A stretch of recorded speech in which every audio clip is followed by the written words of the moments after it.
Okay, feeding your flock. Let's talk about the water. Okay, this, I love these water fonts, and you can use all sorts of things. Maybe some of you have heard about the water nipples that you can put into buckets, and your chickens actually drink kind of like a hamster would. They make those, and lots of people like that. I'm a fan of the old-fashioned galvanized water font, and I like this size. I had a 5-gallon one at one time, and it was very heavy once you fill it up. So it just undoes like that, and then you fill it up in there, and you keep it clean, and this will last you a lifetime if you take good care of it, okay? The one thing that you want to do is say we're all the chickens, and Henrietta is our smallest hen. You want to elevate your feed and your water to the height of the back of the smallest chicken. Does that make sense? So we're all bigger chickens, right? She can get it now, and the rest of us can get it, right? That way, chickens, the Latin name for chickens is gallinaceous. That means scratchers of the earth. And they'll scratch all sorts of crap into the water. And if you can elevate it to the height of the smallest chicken's back, then they're not going to scratch that stuff in. Make sense? That's less work for you. Trust me, you don't want to be cleaning it out all the time. The other type of feeder I really like, and there's lots of different ideas out there, is this type of feeder. It has the tines, so your chicken can't get in there and go, go tick, tick, tick, tick, tick, and waste your feed and cost you more money. I'm also a frugal chicken keeper, right? So a gravity feeder, it's a fancy name for putting the food up in here and having the food just come down. Don't mix anything with your food. You have quality manufactured food. Some people will tell you, oh, put a little bit of, corn or scratch grains in there. Don't do that. Just plain food in this, okay? And those two things come from D&B. So let's talk about wintertime just briefly, if you don't make it to one of my winter classes. I made a homemade water heater out of a popcorn tin. Got to get the real tall ones, okay? And I took I don't think I explained it here. There's explanation in the book. But I took a brick, set it in the bottom. I took one of those trouble lights that you have for the garage, what do you call them? Are they trouble light? Is that what you call them? Put a 40 watt or even a 25 watt is what I start with. 25 watt bulb in there, stick it in there. Condensate bulb, the ones that heat up a little bit, right? Put that in there. I do a V-clip on the can so that the wire can go through, put the lid back on, and then I set the water on top of it. What you don't see up here is that I took a bungee cord and secured it through here and secured it on the coop. So that'll save you some money because water heaters are a little expensive. And I'll tell you, chickens aren't smart enough to break through the ice and get a drink. And water is your #1 nutrient for chickens, okay? Fresh, clean water, #1 nutrient. They can go without food for a while, but not good, clean water, okay?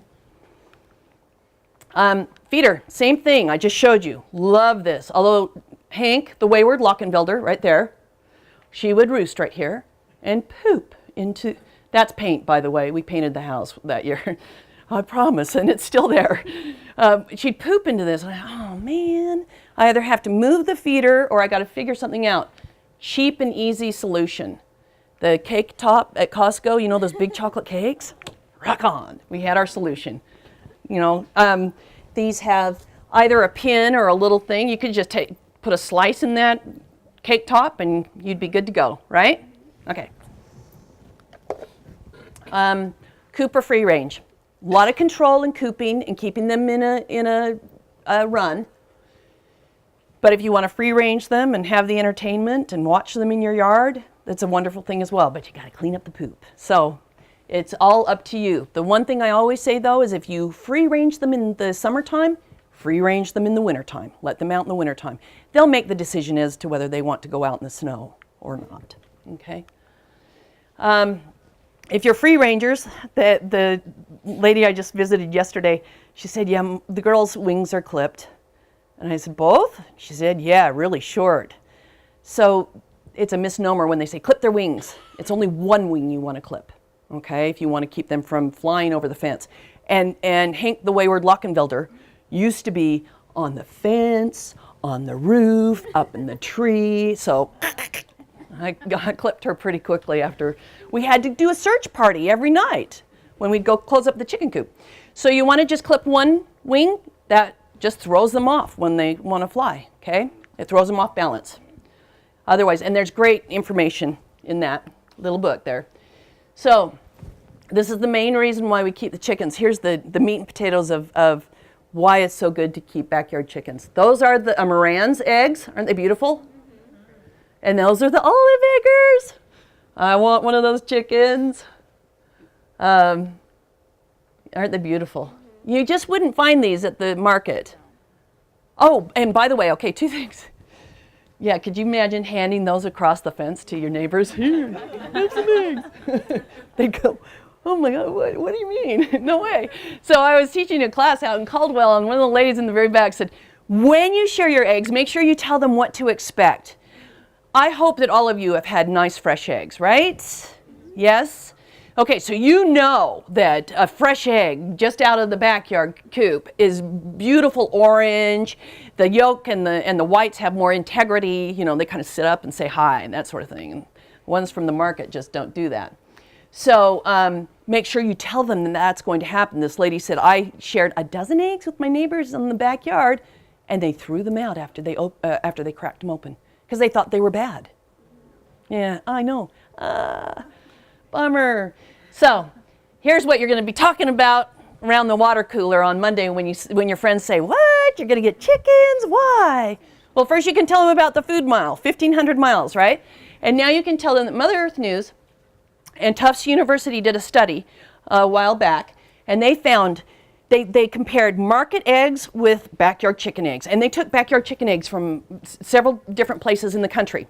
They found 1/3 less cholesterol in the backyard chicken eggs. And of the cholesterol that it had in it, there was a higher level of HDL, which is the good for you cholesterol, right? Twice as many omega-3 fatty acids, 7 times more beta carotene, 1/3 more vitamin A, talk about a superfood, and 3 times more vitamin E. By the way, here's some other fun facts. The egg is the one animal protein that our human bodies best assimilate. We break it down the best, as opposed to like a steak or fish or something like that. And the egg, the protein in the egg, is the protein by which other proteins are measured. It's the baseline. Eggs, yeah, cool. One other thing, our federal government says eggs that you get from the market are fresh 45 days after packaging. Yeah. Okay, so when I started this whole thing, I wanted to find out what the eggs were like that are marked cage-free, organic, because we had never bought those. They were very expensive. And so we would go to Costco and buy, 5 dozen eggs at a time. 5 kids. They eat a lot of food. And sometimes 10 dozen at a time. I mean, and breakfast is a huge thing in our family.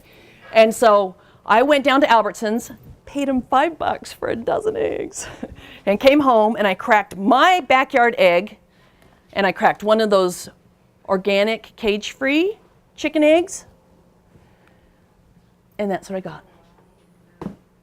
Yeah, that egg right there, my friends, didn't look or taste any different than those eggs that we were buying 5 dozen at a time. It's smaller and looks almost dehydrated more. Yeah. So this is what you can expect with the fresh eggs. It really makes me wonder what the marketing we're getting fed, on cage-free and organic. Huge difference, huge difference. So some of our first eggs, watch out for these. Don't be alarmed. When your girls start laying, they're gonna look different. Don't worry, it's kind of blurry, sorry about that. Keep your nest boxes clean. I put in decoy eggs. They always crack these open, this one open. But that's looking into the nest box. You want to keep the nest box clean, and you want to keep their vent clean. This is where all the party happens, right? So it's really important. Two things I always say. One, you got to have your girls roost, okay? Because they'll roost and they'll poop, and that's why they call them droppings. They drop, okay? If you go in at night and you're closing your girls up, you have chickens? Do they hang out in the nest boxes sometimes? No. Oh, good. You have good chickens. Some of you who have chickens may experience this. They get cozy in the nest box and they go, oh, this is so nice. I'm going to stay right here. I'm going to poop all night long. It's going to back up on my tail feathers. Don't let them do that because it will. It'll get all icky here, okay? And then you have to give your chicken a bath.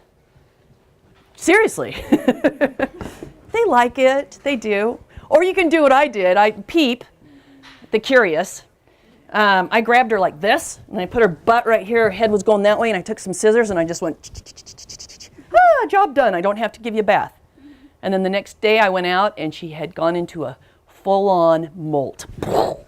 Feathers everywhere. And I don't think I'll do that again. The trauma. It was trauma.